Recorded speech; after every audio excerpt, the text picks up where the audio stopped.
Over the hills and through the woods. If you are going to be traveling, especially flying, you'll want to listen to this. Why didn't you sing? Just out of curiosity. Ah. All right. No, if you are flying, you want to hold off on wrapping those gifts because it may just be a flat-out waste of your time. News 13's David Romero live in Northeast Albuquerque with more. David, you got some flying tips for us this morning. What's going on, buddy?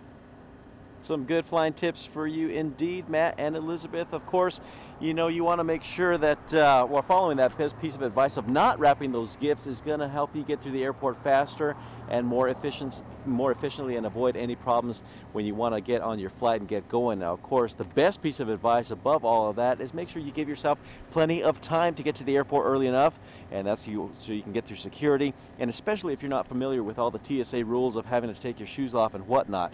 Then, as you guys mentioned, you should leave any gifts you are planning on taking with you unwrapped. It's TSA officials say if they need to take a look at the item, the last thing you want for them to do is tear off the pretty paper that you wrapped it with. Now, if you're not sure about what you can take or not take on board with you, the TSA has set up a question and answer table outside the screening area. Airport officials believe all these tips will help travelers get to where they're going without any issue. A little bit different from Thanksgiving in that it's a little bit more spread out. So while it is very busy, it's very steady, it's not a big rush of travelers at one time. So things are moving very smoothly.